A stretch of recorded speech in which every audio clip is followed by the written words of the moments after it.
Les amis, aujourd'hui on se retrouve pour une vidéo que vous attendez depuis un petit moment. Aujourd'hui les gars, je vous présente mon basse-boat. Donc les gars, quand je l'ai acheté le bateau, bien évidemment il n'était pas dans cet état-là. J'ai acheté pour la modique somme de 6800 € le bateau nu avec le pontage de l'ancien propriétaire, une remorque qui était dans un piteux état, mais ça on en reparlera après. J'avais aussi un Helix 7 de chez Humminbird et un Power Drive V2 qui était en copilote. Donc le prix était clairement dans la cote, je pense, pour ce type de bateau là. Donc aujourd'hui les gars, si on fait cette vidéo, c'est pour vous expliquer toutes les modifications qu'on a faites sur le bateau, toutes les erreurs que j'ai pu faire, et puis on va parler aussi un peu technique au niveau du matériel. Donc pour commencer les gars, la coque c'est une Smartliner 130. Donc comme je vous le disais, quand je l'ai achetée, elle était nue, donc pas de covering, en état elle était comme d'origine, toute grise, avec un pontage de l'ancien propriétaire qui était en deux parties. Donc moi je la trouvais pas très belle comme ça, pour être honnête. Donc j'ai directement mis un covering dessus. Ça rend la barque beaucoup plus belle, beaucoup plus facile à laver aussi, parce que chez nous les eaux sont crades, donc ça laisse des grosses traces d'eau si vous la nettoyez pas après chaque sortie, donc c'est vraiment pas fou. Donc voilà, maintenant elle est en bon état, on va pas se mentir, quelques rayures dessus, mais elle est en bon état, et le covering franchement ça lui rend une sacrée tronche, on va pas se mentir. Première modif que j'ai faite sur ce bateau les amis, comme vous pouvez le voir, c'est la remorque. Donc j'avais, quand je l'ai acheté, une remorque avec des roues ça devait être des 8 pouces, qui n'étaient pas immergeables et qui avait des gros problèmes au niveau des feux. Donc ça c'était une de mes grosses erreurs, j'aurais dû me renseigner un peu plus sur les remorques quand je l'ai acheté. Donc là je l'ai remplacé par une remorque Sunway. Donc la spécificité de cette remorque les gars, c'est qu'au niveau des roues, ici on a des moyeux à bain d'huile, donc ce qui permet de mettre les roues dans la flotte sans trop de problèmes. Et à l'arrière on a des feux immergeables, ce qui évite de retirer la rampe à chaque fois qu'on met à l'eau. Je peux vous dire que ça fait gagner un temps de fou. On gagne à chaque fois à la mise à l'eau là, avec la configuration que j'ai gagné 10 minutes par rapport à l'ancienne configuration.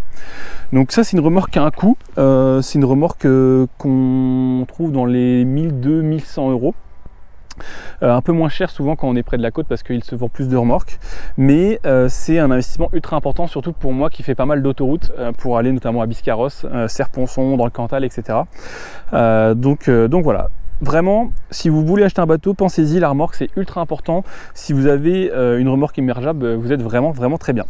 Une autre modification que j'ai fait très rapidement sur ce bateau, alors j'avais un Power Drive V2 de chez Minn Kota avant, que j'avais en copilote. Donc je l'avais passé en e-pilote. Donc la différence pour ceux qui ne savent pas, c'est que copilote c'est en gros c'est une télécommande qui va vous permettre de diriger le moteur à la main, en gros gauche, droite, voilà, ça s'arrête là. La différence avec un e-pilote, c'est que ça vous permet d'avoir des fonctions supplémentaires, notamment comme l'ancrage, comme des traces, des routes à lui donner plutôt, qui sont liées directement au GPS. Donc ça c'est vraiment pas mal. Ça vous permet aussi de le guider avec votre sondeur s'il y a une bathymétrie sur le sondeur. Donc voilà, ça ouvre beaucoup plus de possibilités. Moi je vous cache pas que le e-pilote, je l'utilise que pour me donner des routes, des directions à suivre et pour l'ancrage. Le reste pour l'instant j'utilise pas.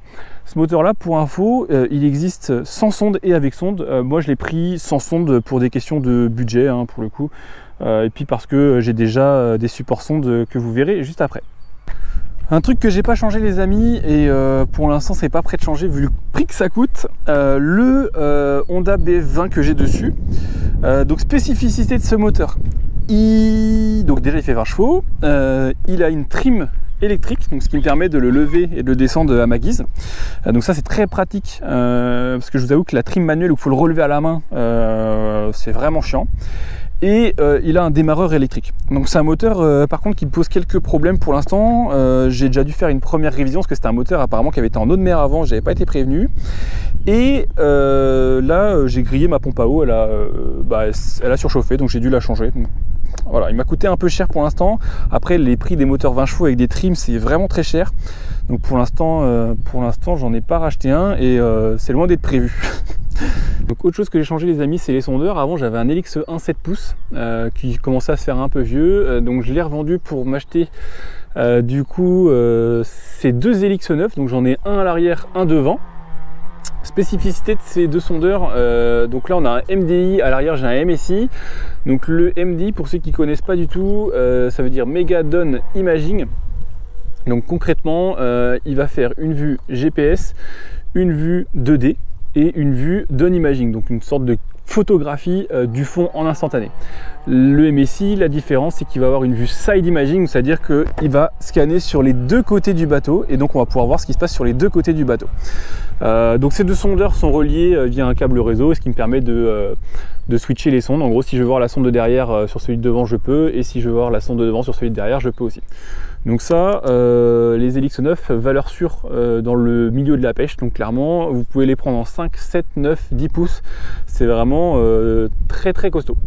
Alors pour alimenter les deux sondeurs les gars, j'ai une batterie lithium, donc pour moi c'est très important pour la simple et bonne raison que la différence entre une batterie lithium et une batterie plomb, c'est le poids et l'autonomie bien sûr. Donc celle-ci c'est une BBS en 45 ampères. 12 volts donc ça alimente les deux Helix 9 en une journée. La batterie se vide pas, donc c'est très très bien, et ça pèse moins de 5 kg, ça c'est vraiment super léger. Donc pour moi qui habite en appart et qui doit me taper les 3 étages à remonter, c'est beaucoup plus simple de remonter ça que de remonter une plomb. La différence du coup entre les plombs et les lithium, c'est le prix aussi. Une batterie comme ça, faut compter grosso modo 700 €. Une batterie plomb, ça va vous coûter 150 balles à tout péter. Donc voilà, après c'est vraiment un investissement. C'est des batteries en général qui tiennent pas mal de temps dans le temps, contrairement aux batteries plomb. Il y a des garanties de 5 ans dessus, donc c'est vraiment cool. Pour le Terrova, j'utilise aussi une BBS, du coup la même que celle-ci, mais en 60 ampères. Du coup, j'ai changé récemment. Avant j'étais sur une autre marque, mais j'ai eu des petits problèmes avec eux, petits problèmes de service client, on va dire. La batterie marchait bien, mais le service client marchait pas très bien. Donc j'ai changé, j'ai repris une BBS là récemment que je devrais recevoir dans les prochains jours. Alors autre truc les gars, ultra important. Le siège de daron. Avant j'avais un vieux siège Pike & Bass un peu tout pourri et qui était un peu moisi, donc là j'ai investi, j'ai pris un siège pour le pilotage et puis aussi pour manger, pour me poser sur le bateau quand j'en ai envie. Donc il est ultra confortable. Il pivote dans tous les sens, il peut se rabattre pour quand on roule. Il y a des petites poches derrière là pour mettre des bidouilles, donc c'est vraiment cool. Ça coûte très cher par contre, je vais pas vous mentir. Comptez 200 € chez Bass Boat Europe pour le siège, et pour l'embase et le pied une centaine d'euros. Donc là c'est un pack à 300 €. Donc c'est pas donné, mais par contre sur long terme c'est un super investissement. Voilà, tout à l'heure je vous disais que j'avais un deuxième Helix à l'arrière du bateau, donc c'est celui-ci. Donc c'est pareil, c'est un 9 pouces. Petite particularité pour celui-ci, j'ai mis un support RAM un peu différent de celui qui est à l'avant. Celui qui est à l'avant était un peu light, donc là j'ai mis un RAM mount donc qui est vendu par Navicom, qui peut supporter des sondeurs de 9 pouces sans problème. Pour celui de l'avant d'ailleurs je vais aussi changer parce que celui de l'avant est un peu faible et j'ai toujours peur de perdre mon sondeur en navigation. Donc là les RAM mount c'est super intéressant, c'est super costaud, c'est increvable. Ça coûte une centaine de balles, mais clairement ça les vaut pour éviter de perdre votre sondeur en navigation et de l'abîmer. Donc là les gars, autre investissement super intéressant, c'est un support de sonde sur mesure en full inox. Donc ça c'est super bien pour pouvoir placer une sonde à l'avant. Moi je voulais pas trop la mettre directement sur le moteur avant comme j'avais pu le faire avant. Donc là l'avantage de cette sonde là c'est qu'elle est pliable. J'ai juste à la lever comme ça, hop, sans casser le bateau, et la pousser, et voilà, c'est plié. Donc ça c'est sur mesure, comptez 150 € environ, mais c'est super pratique en tout cas.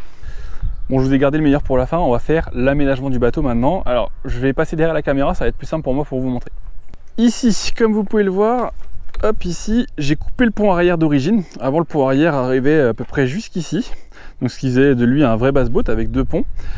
Donc là je l'ai coupé pour avoir plus de place, comme vous pouvez le voir. Donc là on a un petit pont ici pour se poser si besoin, et donc là ça me donne un espace qui est gigantesque. Je vais faire le tour pour vous montrer, parce qu'on est un peu à contre-jour, et ça me donne un espace monstrueux à l'arrière du bateau. Donc beaucoup plus simple pour pêcher à deux du coup, et du coup plus de rangement, comme vous pouvez le voir. J'ai pu intégrer des nouveaux coffres ici et là-bas, ainsi que ici un petit coffre qui va m'emmener à ma batterie, et ici un coffre qui m'emmène à mon réservoir essence. Autre modification que j'ai pu faire, j'ai fait un vivier sur mesure ici. Hop. Alors me jugez pas, il est crade actuellement. Petite particularité de ce visier, en fait il y a un airflow dedans, donc en gros ça va ramener de l'eau et après je peux le faire buller pour que les poissons puissent s'oxygéner. Donc ça c'est sur mesure, ça coûte cher, mais c'est beaucoup plus joli qu'un vieux visier en plastique là dégoûtant. J'avais ça avant et c'était horrible, du coup je l'ai revendu et j'ai mis ça à la place et franchement j'en suis ultra content. Et pour finir ici on a donc 2 rangements, ici et donc là un pied de siège pour mettre un siège assis debout. Un truc qualitatif ici messieurs dames, le klaxon, donc ça trop bien, ultra important pour pouvoir passer les écluses par chez nous. Avant j'avais pas de klaxon, je devais descendre à chaque fois du bateau et je peux vous dire que depuis que j'ai ça franchement c'est la famille, donc ça fait plaisir. Un autre petit accessoire qui est ultra pratique, c'est ces sangles là rapides. Donc c'est une sangle comme vous pouvez voir qui s'accroche à la remorque. Ça évite de mettre une sangle autour du bateau. Donc là j'en ai une deuxième ici comme vous pouvez le voir. Ça évite de mettre une sangle en fait ici directement et d'abîmer le bateau. Pareil ici les amis, vous voyez qu'il y a une sorte de quille là pour le moteur, donc ça c'est pour soulager le tableau arrière quand on circule, pour soulager le moteur, donc ça coûte une vingtaine de balles et c'est ultra pratique. Autre petit aménagement les amis, ici c'est mon tableau électrique donc qui me permet d'allumer tous mes accessoires. Ça me permet aussi d'avoir le voltage ici qui apparaît quand la batterie est allumée. Je peux contrôler donc mon klaxon, mes sondeurs, mon visier, etc. ici, donc c'est vraiment pratique. Et donc ce tableau il arrive aussi ici sur cette petite prise USB à l'avant, comme ça si j'ai besoin de recharger mes GoPro c'est ultra pratique. Pareil pour le téléphone, etc. Un autre aménagement les gars qui est super aussi, c'est ce coffre à cannes. Donc là je peux mettre des cannes jusqu'à 2,40 m, 2,50 m, je peux mettre mon épuisette, mon support GoPro, etc. Donc ça les gars par contre, on va pas se mentir, depuis que j'y ai goûté je pourrais plus m'en passer, c'est ultra pratique. Donc pour finir les amis, un petit point budget. Donc le bateau je l'avais acheté 6 800 € en août 2019. Donc là j'ai investi jusqu'à 14 000 € dedans et j'ai revendu quand même pas mal de matos, le power drive. J'ai revendu aussi tout ce qui est électronique comme les sondeurs que j'avais, etc. Donc voilà, je m'y retrouve plus ou moins. C'est un investissement important pour avoir un bateau premium. Après pour les cours d'eau comme chez moi c'est super important. Bien évidemment tout ça j'aurais pas pu me le payer sans l'aide de mes sponsors. Donc Action Pêche qui notamment m'a énormément aidé sur l'achat du Terrova, qui a fait un très gros effort pour moi. Navicom aussi qui me fournit les 2 Helix 9. Ainsi que les ram mount, notamment les sondes, etc.